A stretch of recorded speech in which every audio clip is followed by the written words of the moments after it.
अऊज़ु बिल्लाहि मिनश्शैतानिर्रजीम बिस्मिल्लाहिर्रहमानिर्रहीम। अस्सलामु अलैकुम वरहमतुल्लाहि वबरकातुहू। उम्मीद है आप सब लोग खैरियत के साथ होंगे इंशाअल्लाह। मेरे से किसी ने क्वेश्चन किया था कि वज़ू के बारे में कुछ चीज़ें ऐसी हैं जिनका अभी तक लोगों को समझ नहीं आ रही कि क्या आया इन बातों से वज़ू टूट जाएगा या नहीं टूटेगा।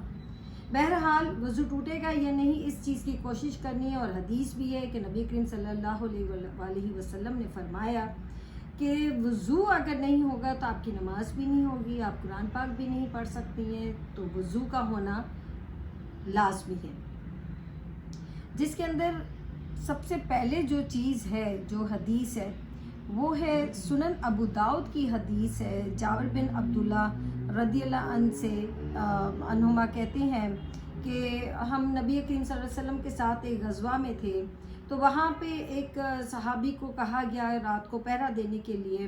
तो जब वो पहरा दे रहे थे तो दुश्मन ने देखा उनको अकेले, तो उन्होंने उनके पर तीर बरसाया। वो फारिग थे तो उन्होंने कहा कि मैं इस दौरान के अंदर मैं नफिल पढ़ लूँ तो ज़्यादा बेहतर है। वो नफिल नमाज अदा कर रहे थे। उन्होंने वो तीर निकाला और दोबारा नमाज़ पढ़ने लगे। इसी तरह एक और तीर, फिर एक और तीर, 3 तीर उन दुश्मनों ने मारे।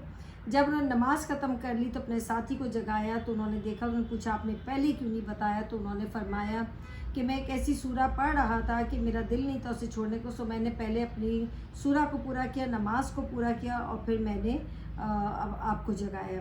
तो इससे ये बात साबित हो गई है कि खून निकलने से आपका वज़ू नहीं टूटता।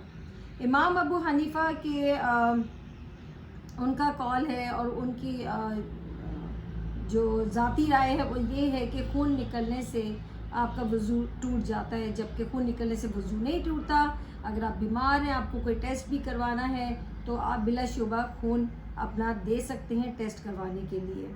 अगर आप रोज़े से हैं तो कोई फ़र्क नहीं पड़ेगा। लेकिन हाँ, अगर आप खून लगवा रहे हैं या आप ड्रिप लगवा रहे हैं तो वो नहीं हो सकता। लिहाजा खून चाहे इतना निकले या ज़्यादा निकले, बह जाए, रुक जाए, उसे खून नहीं, आपका वज़ू नहीं टूटेगा। ठीक है, ये तो एक हदीस हो गई। दूसरी हदीस है वो है इस बारे में कि आप सल्लल्लाहु अलैहि वसल्लम से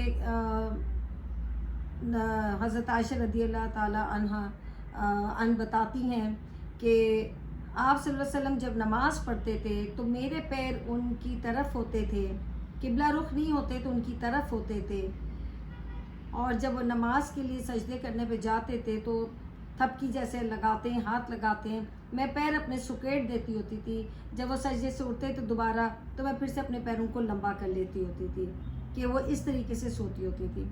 लिहाजा जो लोग ये बोलते हैं कि अगर शौहर अपनी बीवी को हाथ लगाए तो वज़ू टूट जाता है, यहाँ ये भी बात साबित हो गई कि ये गलत बात है। ये सही बुखारी की हदीस है, तो बिल्कुल सही हदीस है, इसके अंदर कोई शक व शुबा नहीं है। तो लिहाजा अगर शौहर अपनी बीवी को हाथ लगाए तो उसका वज़ू नहीं टूटता, बीवी अपने शौहर को हाथ लगाए तो उनका वज़ू नहीं टूटता। फिर तीसरी बात है जो कि हवा का खारिज होना। कोई भी चीज़, चाहे वो आप स्टूल पास करें, आप यूरिन पास करें, आप हवा खारिज करें, इससे वज़ू का टूटने के बारे में है। लेकिन ये जो मैं हदीस आपको बताने लगी हूँ ये भी सही बुखारी की हदीस है। इसके अंदर नबी करीम सल्लल्लाहु अलैहि वसल्लम ने फरमाया कि अगर तुम नमाज के अंदर हो तो फिर तुम्हें महसूस हो कि हवा खारिज हो गई है, लेकिन ना उसमें स्मेल थी, ना बदबू थी, ना ही आवाज़ थी। एक शैतानी वसवसा जिसे समझ लें कि आपको मामूली सा महसूस हुआ कि शायद हवा खारिज होगी, तो आपका वज़ू नहीं टूटता। लेकिन अगर ज़्यादा हो गया है और आपको लग रहा है कि प्रॉपर तरीके से आपने अपने रिया को निकाला है, तो फिर आपका तरीका भी है बाहर निकलने का कि आप अगर किसी के आगे से गुज़र रहे हैं तो आप मुंह पे हाथ रखेंगे और आप अपनी सफ़ में से निकल के बाहर निकल जाएंगे और फिर वज़ू करके आएंगे। लेकिन अगर आपको एक शैतानी वसवसा है कि आया हुआ है या नहीं हुआ, तो उसके ऊपर आपका वज़ू नहीं टूटेगा। फिर उसके बाद आ जाती है हदीस, वो है सही मुस्लिम की हदीस ऊंट का गोश्त खाने के ऊपर, कि सहाबियों ने नबी करीम सल्लल्लाहु अलैहि वसल्लम से पूछा کہ اگر ہم کوئی بھی گوشت کھائیں تو کیا ہمیں وضو کرنا پڑے گا دوبارہ؟ تو آپ صلی اللہ علیہ وسلم نے کہا نہیں. تو انہوں نے کہا کہ اگر ہم اونٹ کا گوشت کھائیں تو آپ صلی اللہ علیہ وسلم نے فرمایا ہاں کرنا پڑے گا وضو، تمہارا وضو ٹوٹ جائے گا. تو انہوں نے پھر اور پوچھا کہ اگر ہم بکری کا گوشت کھائیں تو آپ صلی اللہ علیہ وسلم نے کہا نہیں ٹوٹے گا، کرنا چاہو تو کر لو لیکن وضو نہیں ٹوٹے گا. پھر ایک اور بات بھی ہے کہ آگ پہ پکا ہوا جو کھانا ہوتا ہے اس سے بھی وضو نہیں ٹوٹتا ہے. یہ بات سمجھنے والی ہے جو کہ میجورٹی لوگ یہی سمجھتے ہیں. یہ صحیح مسلم کی حدیث ہے جو میں نے اونٹ والی آپ کو بتائی ہے. تو میجورٹی لوگ یہی سمجھتے ہیں کہ اس سے آپ کا وضو ٹوٹ جاتا ہے جو کوئی چیز آگ پہ پکی ہوئی ہو، جیسے باربیکیو ہوتا ہے. پھر ایک اور حدیث آ گئی، وہ ہے اپنے ذکر کو چھونا. آپ کے اپنے جو اعضائے شرمگاہ ہے وہ اس کو چھونے کے اوپر کہ کیا وضو ٹوٹ جائے گا. تو یہ بھی جو ہے سنن النسائی کی حدیث ہے، بالکل صحیح حدیث ہے. اس کے اندر نبی کریم صلی اللہ علیہ وسلم سے ایک شخص نے پوچھا کہ یا رسول اللہ صلی اللہ علیہ وآلہ وسلم، نماز کے دوران میں اگر میں عضو تناسب کو چھو لوں تو کیا میرا وضو ٹوٹ جائے گا؟ تو آپ صلی اللہ علیہ وسلم نے فرمایا بالکل نہیں ٹوٹے گا، کیونکہ یہ بھی تمہارے جسم کا ہی ایک ٹکڑا ہے. لیکن بہت ساری رائے ہے محدثین کی بھی، فقہا کی بھی، کہ اماموں کی بھی، کہ اگر آپ کا ہاتھ ڈائریکٹلی اس کو لگ جائے تو پھر آپ کا وضو ٹوٹ جائے گا. لیکن اگر آپ کپڑے کے ساتھ ٹچ کر رہے ہیں، جیسے خارش ہو جاتی ہے، تو پھر آپ کا وضو نہیں ٹوٹے گا. اونگ آ جانا، اس کا یہ ہے کہ اگر آپ بیٹھے ہوئے ہیں، آپ کی ٹیک نہیں لگی ہوئی، آپ کا سر نہیں لگا ہوا اور آپ بیٹھے بیٹھے جیسے جھولتے ہیں، اس طرح سے یہ سونا ایک پکی نیند نہیں ہوتی، کیونکہ آپ بار بار اٹھ رہے ہوتے ہیں جھٹکا کھا کے. اس سے آپ کا وضو نہیں ٹوٹے گا.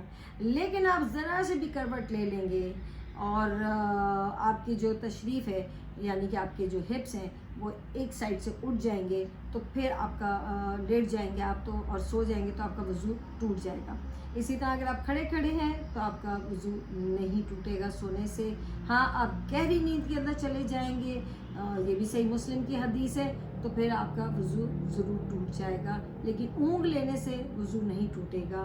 جیسے میجورٹی میں نے دیکھا ہے خانہ کعبہ کے اندر کہ تہجد کی نماز کے بعد لوگ عموماً بیٹھے بیٹھے اونگ رہے ہوتے، بار بار جاگتے ہیں، اٹھتے ہیں، بیٹھتے ہیں، اس سے وضو نہیں ٹوٹتا ہے.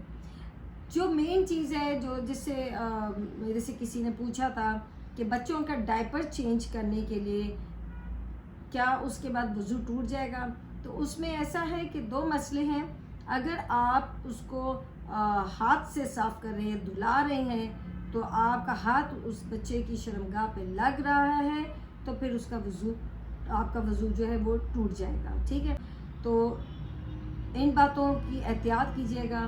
اگر آپ کو پھر بھی نماز آپ نے پڑھی اور آپ کو اسی شک ہو گیا کہ ہوا خارج ہو گئی ہے، تو بجائے کہ آپ وہم میں پڑے رہیں وضو کر لیں تو زیادہ بہتر ہے، افضل بھی ہے. اور اسی طرح سے بچوں کے ڈائپر چینج کرتے ہوئے آپ کو لگے یا نہلاتے ہوئے لگے آپ کا ہاتھ لگ گیا ہے. اچھا، ہاتھ کے اوپر اگر بچے کی نجاست لگ جائے، یہ یاد رکھیں، اس کا سٹول یا اس کا یورین لگ جائے تو اس سے آپ کا وضو نہیں ٹوٹے گا. لیکن اگر آپ کا ہاتھ ڈائریکٹلی لگ گیا تو پھر آپ کا وضو ٹوٹ جائے گا.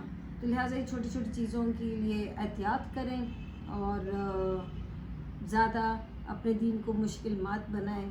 اللہ تعالیٰ نے ہمیں بڑی آسانیاں دی ہوئی ہیں.